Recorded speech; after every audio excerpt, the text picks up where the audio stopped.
Voilà donc je suis au sommet donc de la montagne du village de Harf Jarjar, un ancien village on va dire en excellent état, mais dommage qu'il a été abandonné par ses habitants qui ont quitté le village pour aller descendre vivre dans le village moderne construit carrément sur la plaine, avec bien sûr tout le confort qu'il y a d'un jour, le courant, l'électricité, l'école, les dispensaires et toutes les autres donc commodités quoi. Voilà. Donc le même type de maison, généralement une courette, la sainte des murets justement en pierre. La courette donc est compartimentée en différents donc espaces. Il y a donc un espace qui sert de bergerie, un espace qui servait de toilette, un espace qui servait aussi donc de cuisine comme c'est le cas ici. Et puis vous avez donc les pièces là creusées dans la paroi de la montagne. Voilà l'ancienne cuisine. Et des pièces en enfilade à la première, donc elles sont en excellent état, sont magnifiques. La porte justement en tronc de palmier, et avec des planches qu'on rattachait justement, avec des plaques en fer et des chevilles en bois. Donc là je vois donc le loquet voilà, elle est en fer là, voilà la serrure. La deuxième pièce, voilà, justement, c'est sûr donc le même style, des petites chambres de pièces en enfilade. Voilà, ces barres de bois donc servaient de porte-manteau ou aussi en relais de couverture, les vêtements donc en laine dont on ne se servait pas donc l'été. Voilà, une deuxième pièce avec au-dessus justement ce poisson donc selon les croyances donc. Et ces positions dans le village, le poisson, donc, c'est très bon contre un mauvais oeil. Ça attire aussi la bénédiction, la baraka. Voilà, j'y entre, elle est vraiment vaste la pièce, les mêmes styles. Voilà, on a bouché justement la deuxième pièce là.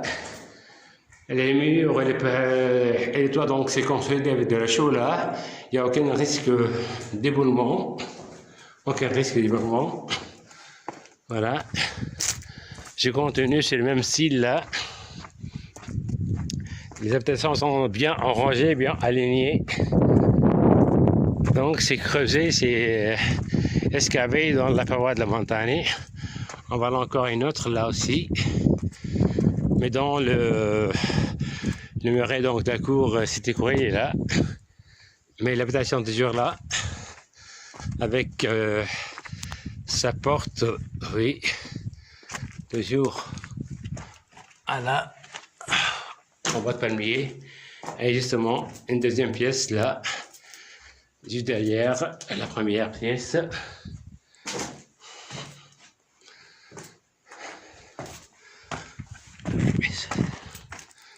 Je continue. Voilà. À côté c'est le même style là. L'habitation de Roqueté dans l'entrée était bouchée là, parce que c'est propriétaire certainement. Et on voit donc se retaper certainement que les gens revenaient de temps en temps là, rendre visite à leur habitation. Voilà, les retaper. Sinon, ils seraient en petit état. Mais là, donc, ils sont quand même encore en bon état. Hein. Alors, l'idéal serait de remettre en valeur ce village-là, de le transformer en des maisons d'hôtes là, et les intégrer dans le circuit touristique là, hors des sentiers battus. Hein. Certainement, ça fera du tourisme écologique et culturel. Voilà, le même style là, c'est vraiment tellement vaste. Voilà, il y a des belles niches là aussi.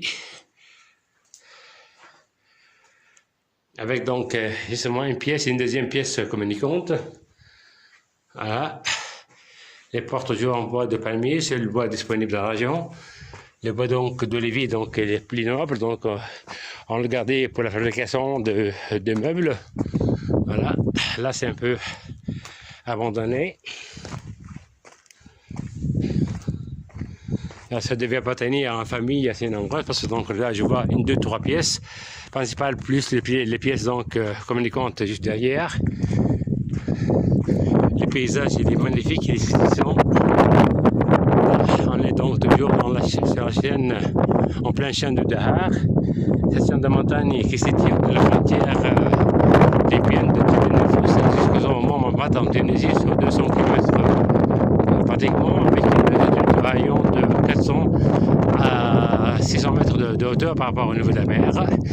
Et c'est une chaîne décemment jalonnée de villages amazirs et pétonniers. Voilà.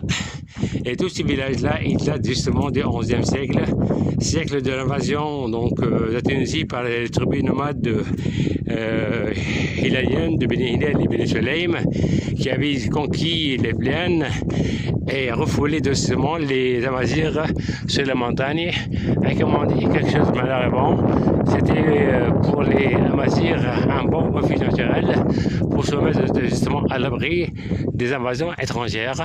Ça leur a permis donc de survivre et puis ils avaient donc réussi à pratiquer donc la culture en terrasse, notamment sur ces vallons-là, qu'on en voit nettement, c'est planté de palmiers, d'oliviers, c'est cultivé d'orge de blé pendant les années pluvieuses. Ils vivaient aussi donc de l'élevage de troupeaux de chèvres, de moutons, donc l'élevage camelin, caprin et ovin, de leur activité artisanale, et ils pratiquaient donc bien sûr aussi arabes. C'était donc des semi-nomades qui passaient donc la plupart donc de l'année dans leur village, là que l'on voit, village pétonnier, mais ils partaient aussi le printemps en temps sémence avec le troupeau leur troupeau là, la cheptel, pour faire paître leurs animaux, et aussi ils partaient aussi labourer les champs de labour après les saisons donc de pluie, et à chaque donc fin de saison ils rentraient donc toujours à la pointe d'attache. Et il y avait bien sûr des rapports, faut dire, dans le temps, il y avait des rapports de vassalité entre les Arabes et les Amazirs. Les fortes puissantes tribus arabes, eux, proposaient leur protection à ces Amazirs-là en contrepartie d'une redevance annuelle. Et puis, donc, ces rapports de vassalité se sont développés par justement des pactes d'alliance matrimoniale et pour devenir des rapports d'échange entre les produits, donc d'échange commerciaux entre les produits de la plaine et les produits de la montagne. Voilà, ce mode de vie a duré pratiquement jusqu'à la fin des années 70. Des années pendant lesquelles pratiquement le nomadisme a complètement disparu, et aussi le semi-nomadisme depuis donc que le gouvernement tunisien a justement encouragé les semi-nomades à s'installer dans des villages, surtout donc des nouveaux villages construits sur la plaine, des villages équipés et nécessairement d'une école primaire pour éduquer les gens, d'un dispensaire, des bureaux de poste, et puis aussi des villages alimentés donc en eau courante et en laicité. C'est grâce à tout ça qu'on a réussi à convaincre justement les semi-nomades de la montagne de mettre fin à leur mode de vie semi-nomade et mener donc un mode de vie plutôt citadin. Et bon, le revers de la médaille, c'est que ces villages-là ont été malheureusement abandonnés. Certains sont toujours donc comment dirais-je, encore habités, comme celui de Chénéni, grâce justement au tourisme saharien.